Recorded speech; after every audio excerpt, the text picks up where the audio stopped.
What's up, everybody? Welcome to Podcast Now. I'm Alex, and in this video, I want to talk about some things that I'm very excited for, specifically in Death Stranding 2. So just want to look at a basic 1 to 4 list here. It's not in order, but I will tell you, I guess spoilers, my number one thing is the story, is the lore, is the characters. We'll talk about that at the end. But if I were to rank them, that would be number one. So let's just start with number one on my list here, which is combat encounter. So like the actual, I guess you could say fighting, right? Now, like the first game, I actually don't think it gets enough credit for it. Really, to me, feels very much like Metal Gear, when it gets going in terms of the combat. And also, I don't think people that, when you think about what Death Stranding is, I don't think you oftentimes immediately go to the combat, but I actually think, it's pretty snappy, it's pretty fun for what it is. In the first game, it's limiting. Let's be honest.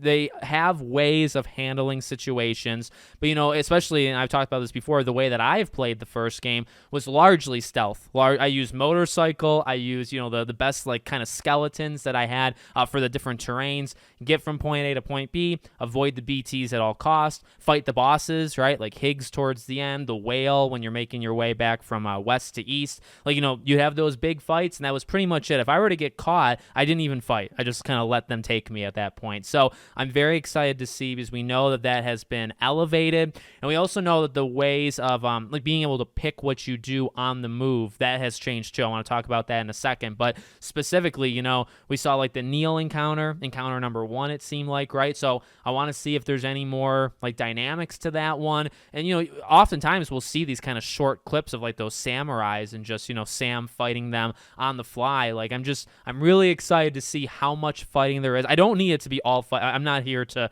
petition to make it just a shooter, but I'm just interested to see how much of that is in the game, and if it retains kind of that snappiness, what has been elevated in it. I mean, we know this is the jump, right? Death Stranding 1 to 2. There's we've been told many times there's a big jump here. I want to see how that is, in the actual gameplay fighting, for this situation. Now, going to number 2, let's talk about that, on the move type thing. So I want to see, or one thing I'm very, I guess, excited for in this way is when you're going from point A to point B, how much has been elevated again in that in the choices. Now, that's another thing that I don't think I gave the first game enough credit, because I really handled the first game, as I just said. I handled it very specific ways, and I think, to me, I really got a much better appreciation for this game when I actually went online and I watched the speedrunners and the people that were doing the ranked deliveries, right? The highest kind of level.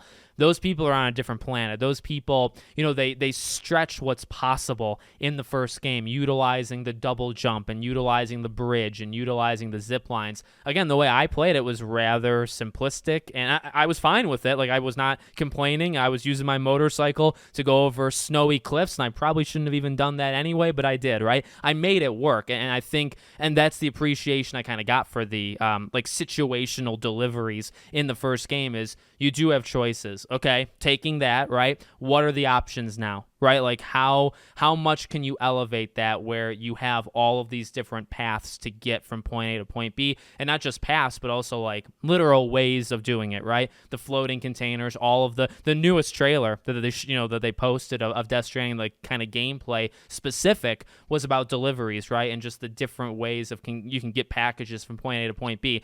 I've said before, that to me, that's the weakest part, at least in my mind, of the first game. And I know it's a huge part of it, don't get me wrong, but it's a part that you kind of really have to give yourself over to it. And I don't think there's anything wrong with that. I've talked about that before, kind of giving the game what it wants to, kind of the mental state it wants you to be in. And I feel like that's okay. At the same time, this is a very big game, right? Death Stranding 2 is probably double the length of Death Stranding 1. You're probably looking at 50, 60, 70 plus hours. And the first game could really be that if you did absolutely everything. So, again, the choices, what you're actually going to be able to do to get these packages from point A to point B. Really excited, to see how that evolves, because I do think the evolution in the first game was extremely good. Just the way organically that the levels would get better, and you're building, you're starting the game just doing ladders and rope. That's all you got in the beginning, and by the end of the game, you're doing freaking zip lines. You got automated bots doing it for you. You get bridges and highways and all this stuff. So I think they did a really good job in the first game of kind of spacing out the like complexities of delivering, and I'm hoping they do the same thing here. Number 3, specifically these environmental impacts. Okay, I'm excited for a couple different reasons, but one thing, like, I just want to know how often it happens, and I don't really even need to kind of be told that. I kind of want to experience that in the game, so we'll see how that goes. But this idea, as we've talked about before, and as the game has shown us before, these tsunami type, like water events of knocking down these bridges, right? And it's like, well, I was about to cross that, and then all of a sudden, freaking waves just knock it down, or an avalanche, right? And you were going to go that way over a mountain, and now you have to kind of pivot. I want to, I'm excited for it. I want to know how scripted it is. I want to know how often, those things happen, but I'm really excited to just kind of experience those things. You know what I mean? Because, that's going to highlight what we just talked about. That's going to highlight the second thing of, okay, you got these different choices and you got all of these different methods, and then, okay, all of a sudden now the terrain changes. Now you have to change it up even more than you thought you did, right? So it's like, okay, those two things really can work in harmony together, and I'm very excited to see it. And then, like I said, fourth, last but definitely not least, in fact, it's number 1, is the story and the characters and the lore. I cannot wait. And I've stressed this enough, so I won't keep you here forever on this video. This is the stuff that I live and breathe for, okay? I'm a big fan of these kind of story styles. They are not for everybody. I always mention, like, the Alan Wakes and the Kingdom Hearts of the world, and, these kind of wacky, and I think Kojima's different. I don't know if I would necessarily say better than some of the storytelling of these other weird games that I very much, like, love and appreciate. He just does it differently. He kind of holds on to info and then kind of exposition dumps you at the end. A game like Kingdom Hearts might not tell you for 10 years, what they're talking about, right? Or you got to read it. Death Stranding has some reading. It's got some, kind of journals and things that will build the lore. But, I appreciate Kojima's style, and I'm just excited to see where it goes. I'm a little hesitant. Like, I don't really know how to describe it. Like, leaving the first game and playing the first game from start to finish, for the first time in that way 3 weeks ago, okay? I love, like, Dead Man. I love Die Hard Man. Like, all these characters, like Amelie and Bridget, and just, connecting to all these characters. There's a part of me where it's like, all right, can you do that again? There's not necessarily doubt. Like, show me you can do it. You got some returning, like Fragile, a great character. Love her in the first game.